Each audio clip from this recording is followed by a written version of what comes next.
Ever wondered how to get a perfect credit score at no cost? Well, you're in the right place. Today, we're venturing into the world of credit scores.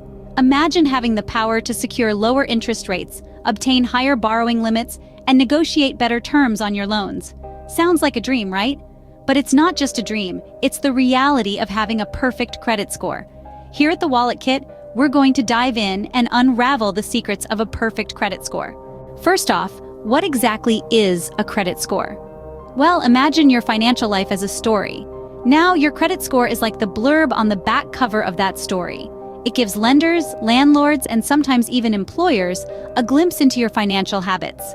Your credit score is a 3-digit number that ranges from 300 to 850. The higher the score, the more financially trustworthy you appear. It's like a financial report card. And just like in school, we all want those high scores. So, why is this score so important? Well, a good credit score can make life a lot easier. It can help you secure loans with lower interest rates, rent an apartment, or even land your dream job.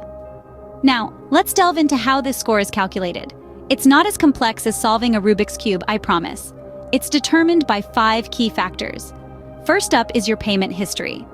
Think about it as your financial punctuality. Are you paying your bills on time? Or are you that person who always forgets their friends' birthdays? Just as friends remember those missed birthdays, lenders remember missed payments. Next is credit utilization. This is the ratio of your outstanding credit card balances to your credit card limits. It's like going to an all-you-can-eat buffet. Just because you can eat everything doesn't mean you should. The third factor is the length of your credit history. The longer you've been borrowing and repaying, the more information there is to judge your financial behavior. Then we have new credit. Opening several new credit accounts in a short period can signal risk to lenders. It's like starting 5 new TV series at once. Can you really keep up with all of them? Lastly, we have credit mix. This looks at the different types of credit you have. It's like your financial diet. You wouldn't eat only pizza every day, right? Similarly, having a mix of credit types can be healthier for your credit score. Now that we understand what a credit score is, we can move on to improving it. Here's the golden rule: pay your bills on time. It's not just about dodging late fees. You see, every on-time payment you make is like a gold star on your financial report card. It tells lenders, hey, this person is reliable. They love that. On the flip side, late or missed payments can be a big red flag. It's like showing up late to an interview. Not a good look. Now you may be thinking, how can I ensure I always pay on time? Well, there are a few tricks. Setting up automatic payments is a great start. You can also set reminders on your phone or calendar. And don't forget about grace periods. They can be a lifesaver when you're in a pinch. So let's make a pact right now. No more late payments. Let's strive for that gold star every time. Remember, consistency is key when it comes to payments. Next up, we have credit utilization. Credit utilization is essentially the percentage of your available credit that you're currently using. If you have a credit limit of $1,000 and you've spent $500, your credit utilization is at 50%. Pretty straightforward, right? But why is it so important to keep this percentage low? Well, credit utilization is a major factor in how your credit score is calculated. A high utilization rate can indicate that you're overspending or reliant on credit, which can negatively affect your score. On the other hand, a low utilization rate suggests that you're managing your credit responsibly, and this can help boost your score. So, how can you manage your credit utilization effectively? Here are a few tips. First, keep an eye on your balances. Regularly checking your credit card balances not only helps you stay within your budget, but also allows you to keep your utilization rate in check. Second, consider making multiple payments throughout the month. Instead of waiting until your due date to pay off your balance, consider making smaller payments throughout the month. This can help keep your balance and utilization rate low. Third, ask for a credit limit increase. If you've been a responsible cardholder, your credit card issuer may be willing to increase your credit limit. A higher limit can lower your credit utilization ratio, provided your spending doesn't increase along with it. Lastly, don't close unused credit cards.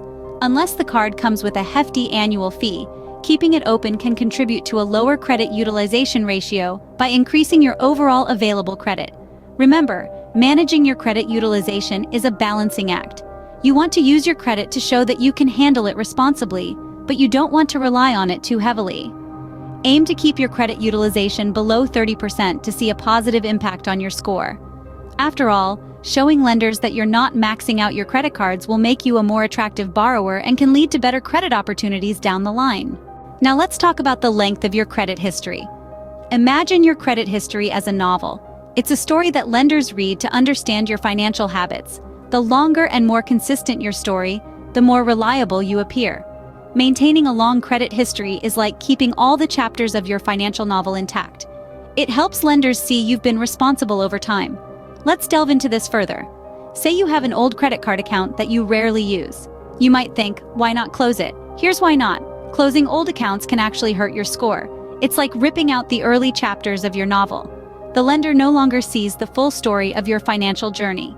You might have been responsibly handling credit for 20 years, but if you close that old account, it's as if those early years never happened. Plus, closing an old account affects your credit utilization ratio. This is the percentage of your available credit that you're using.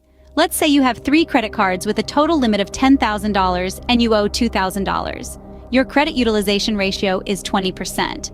But if you close one of those cards and your total limit drops to $6,000, your ratio jumps to 33%. This can negatively impact your score, even if you haven't spent a penny more. But what about the maintenance and potential fees of keeping old accounts open? Here's a trick. Keep the account active by making a small purchase every few months and paying it off immediately. This way, you're not accumulating debt, but you are keeping the account alive and well. In the end, a long credit history can demonstrate financial stability and lend credibility to your story. It's like having a long, well-maintained resume for your finances. So don't be hasty in closing those old accounts. They're the opening chapters of your financial novel, providing a glimpse into your past reliability.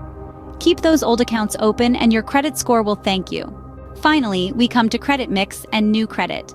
Now, when we talk about credit mix, we're referring to the different types of credit you have. This could be a blend of credit cards, student loans, car loans, or even a mortgage. It's like a financial buffet, and who doesn't love a good buffet? The credit scoring models love variety. They want to see that you can handle different types of credit responsibly. So, the more diverse your credit mix, the more points you can potentially add to your score. But hang on, before you go opening a bunch of new credit lines to diversify your credit mix, let's talk about new credit. Opening a new line of credit can temporarily lower your score. It's a bit like eating a giant piece of cake at the buffet.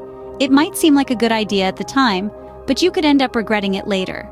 This is because each time you apply for new credit, a hard inquiry is made on your credit report.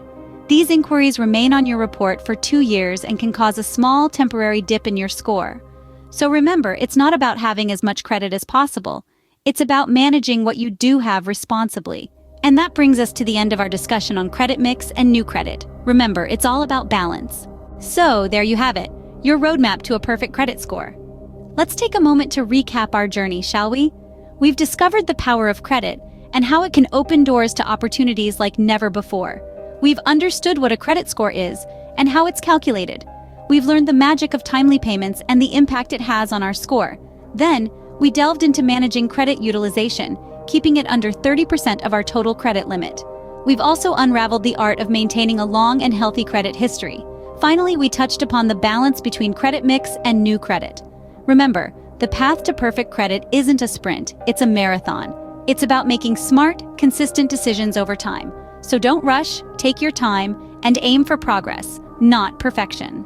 With patience, consistency, and strategic management, a perfect credit score is within your reach. Good luck on your credit journey.